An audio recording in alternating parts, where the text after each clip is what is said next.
नमामि संस्कृतम दोस्तों, मीमांसा संस्कृत प्लेटफॉर्म पर आप सभी लोगों का स्वागत है। दोस्तों, आज हम सन 2022 के अंतिम पैसेज को सॉल्व करेंगे जो मूलतः पेपर 1 के अंतर्गत पूछा जाता है, प्रश्न संख्या 8।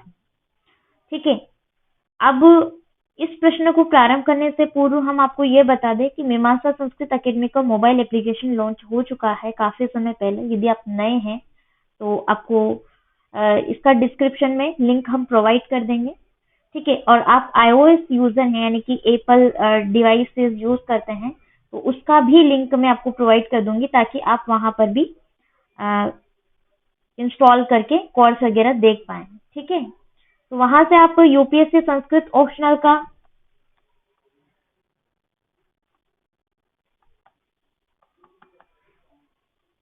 कंप्लीट कोर्स ले सकते हैं। ये पूरा अवेलेबल कोर्स है। इसके अंतर्गत आपको नोट्स पीडीएफ फॉर्म में प्रोवाइड की जाएंगी, प्लस टेस्ट सीरीज आपको प्रत्येक प्रश्न की दो तथा 4 फुल लेंथ के पेपर्स वगैरह प्रोवाइड किए जाएंगे। इसके अलावा आपको 150 प्लस लेक्चर्स इस कोर्स के अंतर्गत मिलेंगे। इनका लिंक मैं आपको डिस्क्रिप्शन में प्रोवाइड कर दूंगी, तो आप वहां से जाकर के एप्लीकेशन इंस्टॉल कर सकते हैं। ठीक है, तो आज हम देखेंगे 2022 के अंतिम पैसेज को। इस अंतिम पैसेज को पहले भी सॉल्व करते आए हैं पूर्व की कक्षाओं में, जैसे प्रीवियस के किए हमने 2021 का किया है, तो आपको ज्ञात होगा ही सही प्रथम पंक्ति का क्या तात्पर्य है। अधोलिखितं संदर्भं पठित्वा ततस्तात् पृष्ठानां प्रश्नानाम् उत्तरं देवनागरी लिप्यां सेन संस्कृतेन पद्धत। अर्थात नीचे लिखी गई संदर्भ को पढ़ करके उसके नीचे पूछे गए प्रश्नों के उत्तर आपको देवनागरी, जो कि आपकी संस्कृत भाषा है स्वयं की, उसमें आपको देने हैं।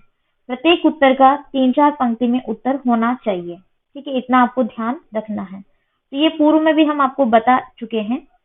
अब हम बढ़ते हैं बिना किसी विलंब के प्रश्न की ओर। क्योंकि ये अंतिम पैसेज है तो इसको हम देख लेते हैं एक बार। देखिए, प्रथम पंक्ति है, भवतः सफलताये जगत भवतः आदरम कुर्यात्।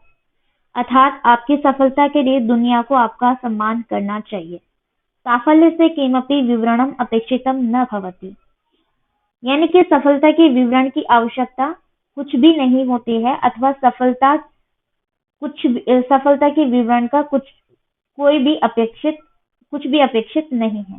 तथा च वैफल्येन तु विवरणम न अनुमन्यते। कह रहे हैं कि इसी तरह जिस तरीके से सफलता की विवरण की आवश्यकता नहीं होती है, अर्थात कोई भी इंसान सफल होता है तो उसको ये बताने की आवश्यकता नहीं होती है कभी भी कि मैं सफल हूँ। बिल्कुल उसी प्रकार से असफल अर्थात विफलता विवरण के लिए अनुमति नहीं देती है। विफलता भी, जो एक विफल इंसान है वो भी ये नहीं कहता है या वो भी अपने मुंह से नहीं बताता है कि वो विफल है। ठीक है, तो विफलता विवरण के लिए अनुमति नहीं देती है, बिल्कुल वो भी अपना व्याख्यान नहीं प्रस्तुत करती है। परं भवतः आत्मगौरव भावना तावती अपेक्षिता यत् सफलता वा भवतु विफलता वा तेन भवतः आत्मविश्वासः कदापि नष्ट न भवेत्। परंतु, परम का मतलब है परंतु, भवतः आत्मगौरव भावना अर्थात आपकी आत्मगौरव जो भावना है, आत्मसम्मान का ऐसा भाव, तावती अपेक्षिता यत् सफलता वा, कह रहे हैं कि लेकिन आप में, यानी कि आप में आत्मसम्मान का ऐसा भाव होना चाहिए कि आप चाहे सफल हो, भवतु विफलता। ठीक है, सफल हो यत सफलता वा भवतु विफलता वा, कह रहे हैं कि आपके अंदर ऐसी भावना होनी चाहिए, आत्मविश्वास होना चाहिए कि आप सफल हो अथवा असफल हो, आपको अपना आत्मविश्वास, तेन भवतः आत्मविश्वासः कदापि नष्ट न भवेत्। आपको आपका आत्मविश्वास कभी भी नष्ट नहीं करना चाहिए या आपका आत्मविश्वास नहीं खोना चाहिए कभी भी। ठीक, आगे कह रहे हैं, यदि भवान 10% अवसरेषु सफलः भवति तर्हि भवान सम्यक् एव कुर्वन् अस्ति इति मंतव्यम्। अर्थात कि यदि आप 10% अवसरों में सफल होते हैं तो यह माना जाना चाहिए कि आप इसमें सुधार कर सकते हैं, सही इसको किया जा सकता है।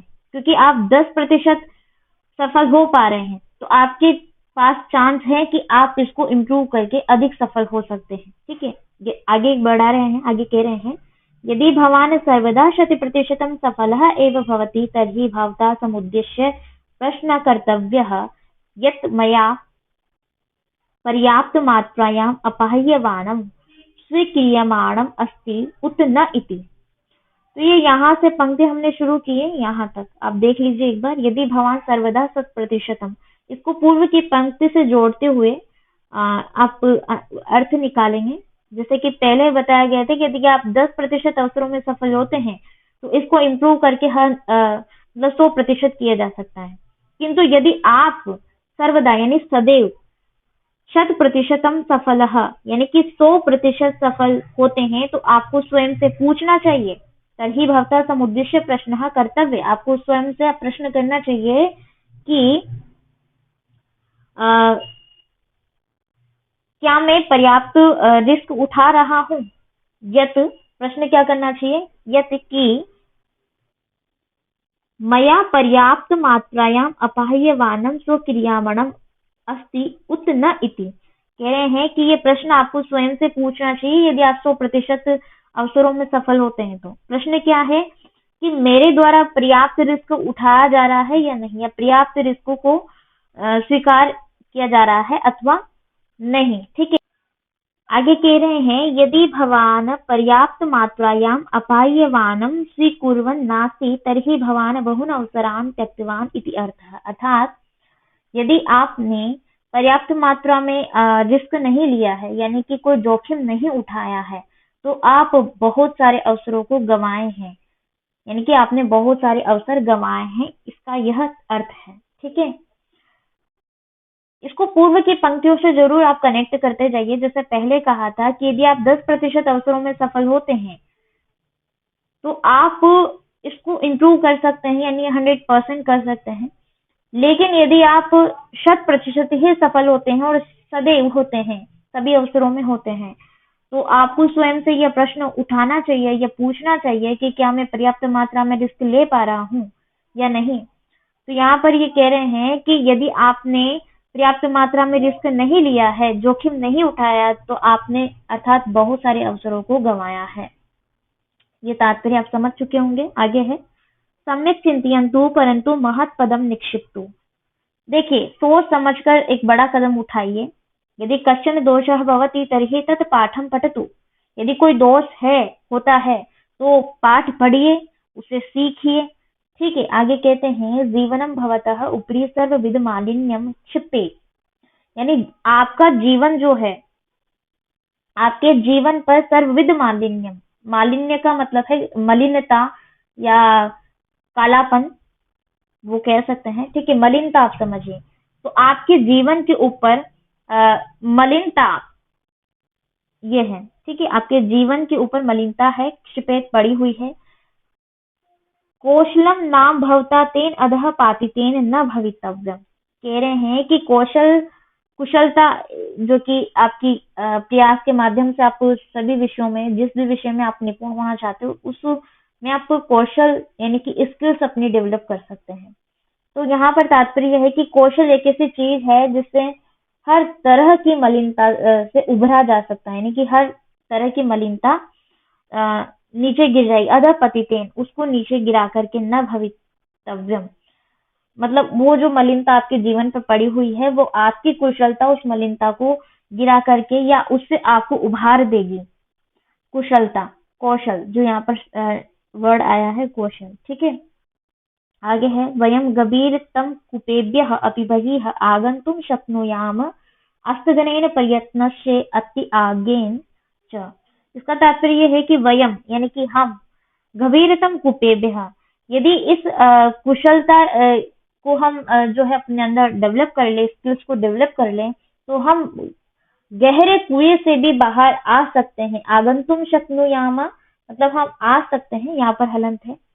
ठीक है, अब आ सकते हैं, अस्तगनयन ऐसा प्रयत्न और त्याग कर सकते हैं, करना चाहिए। मालिन्यम उजहातु, और ये जो कुशलता है ये हमारी मलिनता को उजहातु छोड़ देती है, या हमें मतलब एक ऐसा बेटर पर्सन बना देती है कि वो मलिनता हमारे ऊपर नहीं रहती है। उसको छोड़ करके पदम एकम ऊपरी निदधातु, एक कदम आगे बढ़ाना चाहिए। ठीक है, तो ये इस पैसेज का तात्पर्य है। आपको समझ में आया होगा। यहाँ पूर्ण रूप से आपकी स्किल्स को डेवलप करने के विषय में कहा गया है, और कहा गया है कि आप 10% सफल होते हैं, 10% अवसर आपके सफल होते हैं, अवसरों में आप सफल होते हैं, तो उसको इम्प्रूव किया जा सकता है। यानी कि यहाँ पर प्रयत्न यानी प्रैक्टिस, आपका श्रम, इसके विषय में इसकी महत्ता को बताया गया है। दूसरा यह है कि आप 100% यदि सफल हो रहे हैं, तो आपको खुद से यह प्रश्न करना चाहिए, क्योंकि प्रत्येक इंसान अ, ऐसा नहीं होता है जो कि 100% सफल हो हर फील्ड में, ठीक है। और होता भी है कोई इंसान जैसे कि 100% ले आते हैं, मार्क्स भी ले आते हैं कई स्टूडेंट्स, तो तुमको वहां पर वो अहम अहम नहीं आना चाहिए, इसलिए प्रश्न खुद से करते रहना चाहिए। तो इसमें कुछ प्रश्न हैं जो आपको हल करने हैं, देख लेते हैं।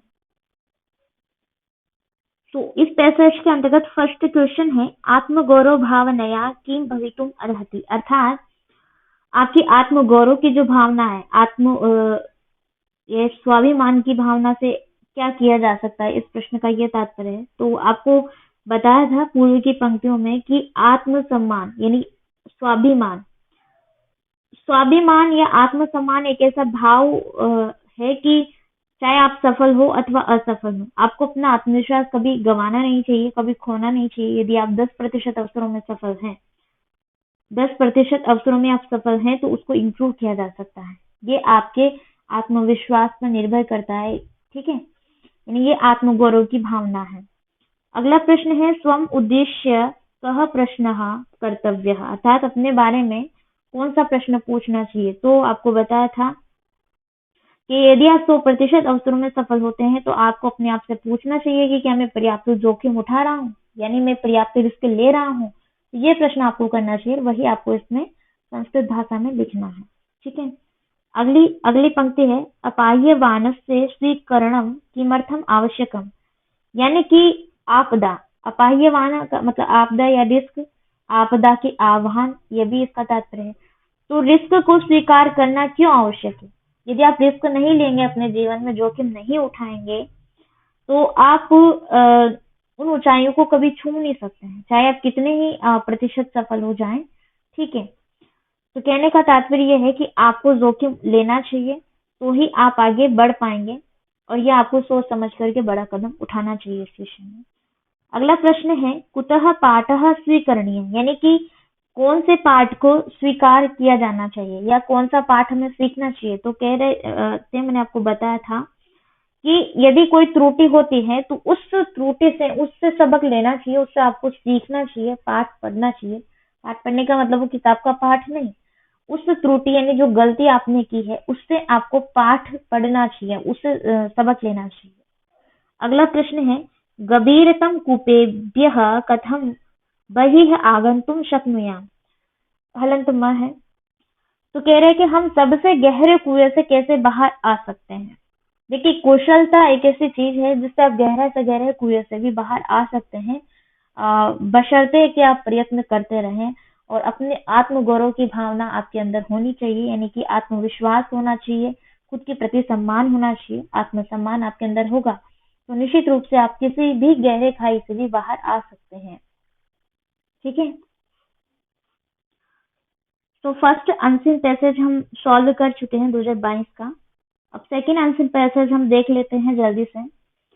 आप इसके प्रश्न को पढ़ लीजिएगा। हम यहाँ अनसीन पैसेज यानी कि गद्यांश से ही प्रारंभ कर रहे हैं। तो इसकी प्रथम पंक्ति है, संस्कृत कक्षासु भाषा रूपेण संस्कृत भाषायाः प्रयोगेण संस्कृतस्य लाभः, अर्थात संस्कृत कक्षाओं में भाषा के रूप में या भाषा के रूप से संस्कृत का उपयोग करने के लाभ, क्या लाभ है आगे बता रहे हैं। प्रयोगे कृते सह लाभः नास्ति इति तावद् एव खलु इति प्रश्नः भवेत्, अर्थात सवाल यह हो सकता है कि अगर इसका इस्तेमाल नहीं किया जाए तो ऐसा इसका कोई लाभ नहीं है। तावद् एव खलु इति प्रश्नः भवेत्, ये प्रश्न है, ये प्रश्न हो सकता है, ये सवाल हो सकता है कि अगर इसका इस्तेमाल यानी कि उपयोग नहीं किया जा रहा है, यानी संस्कृत भाषा का संस्कृत कक्षाओं में ही प्रयोग नहीं किया जा रहा है, तो इसके क्या लाभ हैं, यानी कि इसका कोई फायदा नहीं है। तो इन दो पंक्तियों से आपको ये समझ में आया होगा कि जो संस्कृत कक्षाएं लगती हैं, संस्कृत की कक्षाओं में यदि संस्कृत भाषा रूप से देखा जाए तो संस्कृत भाषा का यदि प्रयोग नहीं होता है तो इसका क्या लाभ है, यानी कोई लाभ नहीं है। ठीक है, आगे कह रहे हैं अलाभः इति केवलम न हानिः अपि भवति। अर्थात अलाभ का मतलब यहाँ पर यह है कि ये सिर्फ लाभ को अर्जित करने के बारे में ये बात नहीं कही गई है, ये नुकसान उठाने के बारे में भी है, यानी कि इसका एक बहुत भारी नुकसान है। ठीक है, संस्कृतस्य भाषारूपेण अप्रयोगेण अन्यभाषा प्रयोगेण च छात्राणां मनसि संस्कृतं कठिनं तया भाषितुम् अशक्या सा निर्जीवा इति आदयः भावना दृढ़तरा भवन्ति। कह रहे हैं कि भाषा के रूप में संस्कृत का प्रयोग न करने, संस्कृत का भाषा के रूप में प्रयोग न करने, अप्रयोगेण का तात्पर्य है कि प्रयोग न करने तथा अन्य भाषाओं के प्रयोग से, अन्य भाषा प्रयोगेण च और अन्य भाषाओं के प्रयोग से छात्रों के मन में, छात्राणाम मन से छात्रों के मन में संस्कृत कठिनम तया, संस्कृत यानी छात्रों के मन में ये भावना प्रबल की गई है। क्या भावना? भावना दृढ़तराः भवन्ति, यानी कि भावना इति आदयः, ये भावना प्रबल की गई है, दृढ़ की गई है कि संस्कृत उनके लिए, संस्कृतम कठिनम तया भाषितुम अशक्या, संस्कृत उनके लिए कठिन, बोलना कठिन है। ठीक है, संस्कृत उनके लिए भाषितुम यानी बोलना कठिन है और वह निर्जीव है, सा निर्जीवः इति आदयः, इति कि वो निर्जीव है। अब यहाँ पर क्या बात फैलाई जा रही है कि भाषा के रूप में जो संस्कृत है उस संस्कृत का प्रयोग न करने तथा अन्य भाषाओं के प्रयोग में छात्रों के मन में, अन्य भाषाओं के माध्यम से अन्य भाषाओं के प्रयोग से छात्रों के मन में यह भावना प्रबल की जाती है, यह दृढ़ की जाती है कि संस्कृत उनके लिए बोलना कठिन है, वो नहीं बोल सकते और वह निर्जीव है, संस्कृत निर्जीव भाषा है, ऐसा यहाँ पर समझा रहे हैं। ठीक है, तो आगे कहते हैं कि तादृश भाव निर्माणे वयम एव कारणीभूताः भवाम। कह रहे हैं कारणीभूता का मतलब है जिम्मेदार, कि जो इस तरह की भावनाएं हैं उन भावनाओं को पैदा करने के लिए जिम्मेदार है कौन? हम ही हैं। यहाँ कहा है ना तादृश भाव निर्माणे वयम एव, कि हम ही इस तरह की भावनाओं को पैदा करने के जिम्मेदार है। आगे कह रहे हैं एवं अप्रयोगेण न केवलम अलाभः अपितु संस्कृत भाषायाः हानिः एव, यानी कि इस तरीके से, इस प्रकार से इसका प्रयोग न करना संस्कृत भाषा का लाभ ही नहीं है अपितु क्या है? हानि भी है।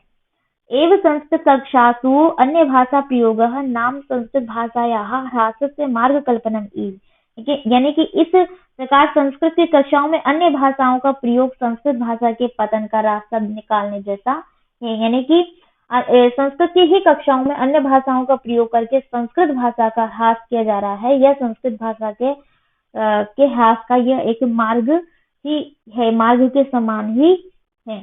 ठीक है, आगे कह रहे हैं अतः संस्कृत कक्षासु संस्कृत भाषा प्रयोग पुण्याय भवेत्, संस्कृत भाषायाः प्रयोगः अपुण्याय भवेत्। ठीक है, अतः अर्थात इसलिए संस्कृत कक्षाओं में संस्कृत भाषा का प्रयोग पुण्याय भवेत्, पुण्य है या पुण्य के लिए है या योग्यता के लिए होना चाहिए, यानी कि संस्कृत की कक्षाओं में संस्कृत भाषा का प्रयोग बच्चों की योग्यता के लिए होना चाहिए, उनको योग्य बनाने के लिए होना चाहिए। आगे कहते हैं कि संस्कृत भाषायाः प्रयोगः पुण्याय भवेत्, और संस्कृत भाषा का प्रयोग न करना तो क्या है? एक अपवित्रता के लिए है, या अपवित्रता जैसा है, या अपुण्य है, अपुण्य के लिए होना जैसा है, या होना चाहिए। संस्कृत भाषायाः अन्य भाषा माध्यमेन पाठनं पठिनत रूपेण पाठनं दुरवगम्यस्य प्रौढ संस्कृतस्य प्रयोगः च संस्कृतस्य पाठनाय इव। तो इसका क्या तात्पर्य है? इसका यह तात्पर्य है कि संस्कृत को अन्य भाषाओं के माध्यम से पढ़ाना, यानी कि दूसरी ही भाषाओं के माध्यम से पढ़ाना और उसे अधिक कठिन रूप में पढ़ाना, और अबोधगम्य वयस्क, अबोधगम्य जो प्रौढ़ है, प्रौढ़ का मतलब जो कठिन है, जो बच्चों के लिए समझ में नहीं आने योग्य, ऐसी भाषा संस्कृत की। तो कह रहे हैं कि अबोधगम्य प्रौढ़ संस्कृत का प्रयोग या संस्कृत का उपयोग करना संस्कृत को छोड़ने जैसा ही है, पातनाय इव, ये संस्कृत को छोड़ने जैसा ही है। कह रहे हैं कि संस्कृत की कक्षाओं में संस्कृत भाषा को संस्कृत की कक्षाओं में या संस्कृत भाषा अन्य भाषाओं के माध्यम से पढ़ाना और कठिन रूप से पढ़ाना दुर्गम्य यानी कि अबोधगम्य जैसा है, तथा प्रौढ़ संस्कृत का प्रयोग करना। प्रौढ़ का मतलब जो कठिन और क्लिष्ट शब्द प्रयुक्त होते हैं, संस्कृत के जो कठिन शब्द होते हैं उनके बारे में है। तो प्रौढ़ संस्कृत का प्रयोग संस्कृत से पातना संस्कृत को छोड़ने जैसा ही है। संस्कृत भाषायाः संस्कृत भाषा माध्यमेन पाठनम् आकर्ष्य पद्धत्या पाठनं सरलतम संस्कृतस्य प्रयोगः च भावी संस्कृतभवनस्य एकैकस्य इष्टिकायाः स्थापनम् एव। देखिए यहाँ पर कह रहे हैं कि संस्कृत के माध्यम से संस्कृत पढ़ाना, संस्कृत भाषा माध्यम से संस्कृत भाषा को पढ़ाना, संस्कृत को पढ़ाना, आकर्षक ढंग से पढ़ाना और सरलतम संस्कृत का प्रयोग करना, संस्कृत के भावी भवन की एक एक ईंट बिछाने जैसा है या एक एक ईंट स्थापित करने जैसा ही है। कह रहे हैं कि संस्कृत का भविष्य यदि सुरक्षित रखना है और संस्कृत भवन रूपी भविष्य का हमें निर्माण करना है तो उसको सरलतम, ठीक है, सरलतम और आकर्षक ढंग से पढ़ाना जाना चाहिए तथा संस्कृत को संस्कृत भाषा में ही पढ़ाया जाना चाहिए। ये क्या है कि ये उस संस्कृत के भावी भविष्य की भवन की एक एक ईंट बिछाने या स्थापित करने जैसा ही है।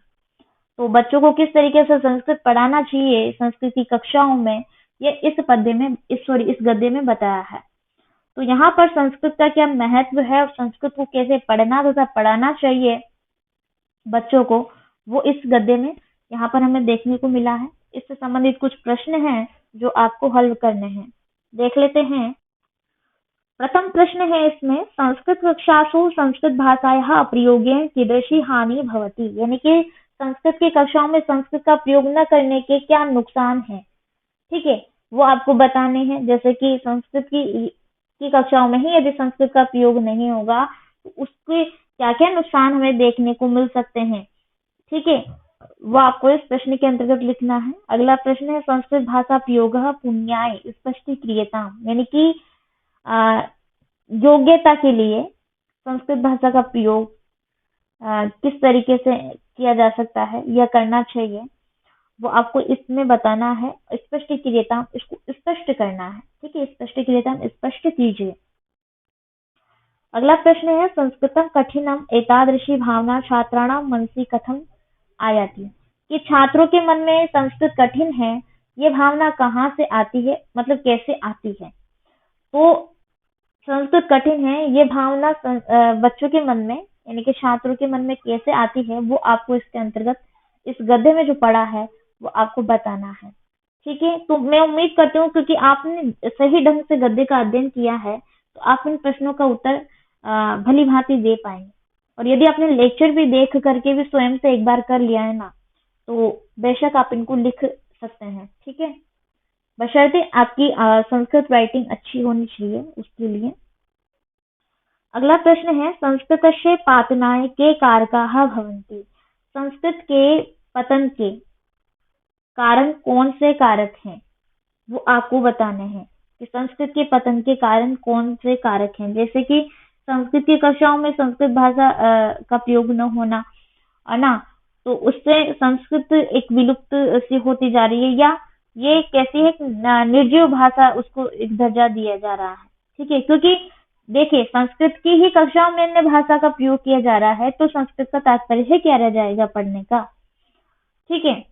तो वो आपको बताना है कि इसके क्या कारक हैं, इसके संस्कृत के पतन के क्या कारक है कि संस्कृत की कक्षाओं में अन्य भाषाओं का प्रयोग करना, छात्रों को संस्कृत के विषय में बताना कि ये तो कठिन है और कठिन रूप से उनको पढ़ाना, प्रौढ़ संस्कृत का प्रयोग करना, ठीक है, अबोधगम्य शब्द जैसे बच्चों को नहीं ज्ञात है, नहीं उनको आते हैं समझ में, वैसे शब्दों का प्रयोग करना। तो क्लिष्ट रूप से संस्कृत भाषा को पढ़ाना या फिर संस्कृत की ही कक्षाओं में अन्य भाषा का प्रयोग करना, ये इसके पतन के मूल कारण है जो इस गद्य के अंतर्गत आपने जाने हैं। नेक्स्ट प्रश्न है, संस्कृत भवनस्य एकैक अस्याः इष्टिकायाः स्थापनं केन मार्गेण भवितुम् अर्हति। यानी संस्कृत भवन की एक एक ईंट किस प्रकार रखी जा सकती है। तो संस्कृत के भावी भवन की एक एक ईंट किस तरीके से रखी जानी है, ये आपको अंतिम पंक्ति में देखने को मिल रही है। कह रहे हैं इसमें कि संस्कृत भाषा को, यानी संस्कृत को संस्कृत भाषा के माध्यम से ही पढ़ना चाहिए और उसको आकर्षक ढंग सॉरी संस्कृत को संस्कृत भाषा में ही पाठनम पढ़ाना चाहिए, आकर्षक पद्धत्याम पाठनम, और संस्कृत को आकर्षक ढंग से, आकर्षक पद्धति से पढ़ाना चाहिए। सरलतम संस्कृत शिफ्टयोगः च, और सरलतम संस्कृत का प्रयोग करना चाहिए। भावी संस्कृत भवनस्य एकैक अस्याः इष्टिकायाः स्थापनम, ये भावी भवन की, संस्कृत के भावी भवन की एक एक ईंट स्थापित करने जैसा है। ठीक है, तो उम्मीद करते हैं दोस्तों कि आपको ये संस्कृत के दोनों अनसीन पैसेजेस क्लियर हो गए होंगे, 2022 में पूछे गए थे। तो इनको आप एक बार लेक्चर देख लीजिए, फिर स्वयं से इनको एक एक लाइन अर्थ करते जाइए। यदि कुछ शब्द आपको समझ में नहीं आ रहे हैं तो आप कमेंट करके पूछ सकते हैं, या हो सकता है मेरे से छूट गए हों तो भी आप इसमें कमेंट करके पूछ सकते हैं। ठीक है, इसके अलावा यदि दोस्तों आपको अनसेन पैसेज को सोल्व तो आप कर लेते हैं, लेकिन आप लिख नहीं पाते हैं संस्कृत भाषा में, ये यदि आपको दिक्कत आती है तो मीमांसा संस्कृत अकेडमी पर संस्कृत ट्रांसलेशन नाम से एक कोर्स है, मीमांसा के मोबाइल एप्लीकेशन पर, जो कि आपको प्ले स्टोर पर मिल जाएगा, मीमांसा संस्कृत अकेडमी नाम से। ठीक है, आप प्ले स्टोर पर सर्च करेंगे तो आपको ये मिल जाएगा, और वहां पर रजिस्ट्रेशन करते हैं आपको संस्कृत ट्रांसलेशन नाम से एक कोर्स नजर आएगा। तो उस कोर्स में आपको संस्कृत में ट्रेन किया जाता है, संस्कृत राइटिंग में। वहां पर आपको न्यू न्यू वर्ड्स सीखने को मिलेंगे, जैसे डेली यूजर्स होते हैं, यानी कि डेली भाषा में हम प्रयोग में लेते हैं। जैसे हम हिंदी इंग्लिश में बात करते हैं ना, उसी प्रकार से आपको संस्कृत में वर्ड सीखने को मिलेंगे। अब चूंकि ये गद्य ही यहाँ पर कह रहा है कि हमें संस्कृत को संस्कृत में ही पढ़ना चाहिए, तो जाहिर सी बात है आपके लिए ये कोर्स बहुत अच्छा है। और यदि आपने संस्कृत विषय ऑप्ट किया है यूपीएससी में, ठीक है, तो आपको इस कोर्स को जरूर लेना चाहिए, क्योंकि यहाँ पर आपको संस्कृत में लिखने में ट्रेन किया जाएगा। और यदि आप यूपीएससी संस्कृत वाले ही स्टूडेंट हैं तो आपके लिए ये प्लस पॉइंट है कि मीमांसा की ओर से आपको ये course free of cost provide किया जाएगा, यूपीएससी संस्कृत ऑप्शनल कोर्स के साथ में। ठीक है, तो ये सामान्य जानकारी मैंने आपको इस मीमांसा पर अवेलेबल कोर्सेज से संबंधित बताई है, जो आपकी संस्कृत भाषा को भी इम्प्रूव कर सकती है और आपके यूपीएससी की प्रिपरेशन को भी मजबूत बना करके एक नया आयाम दे सकती है। तो आप जल्दी जुड़िए, इसके लिंक हम आपको डिस्क्रिप्शन में दे देंगे, तो वहां जाकर के आप एप्लीकेशन इंस्टॉल करके कोर्सेज ले सकते हैं। बाकी उम्मीद करते हैं कि आप ढंग से इन सभी अनसेन पैसेजेस को सॉल्व करेंगे, और कुछ शब्द नहीं आए तो कमेंट बॉक्स में आप कमेंट कर सकते हैं। यहीं तक मैं अपनी वाणी को समाप्त करती हूँ इसी पॉइंट पर। आप सभी लोगों का तहे दिल से शुक्रिया कि आप अंततः हमारे साथ बने रहें। नमामि संस्कृतम।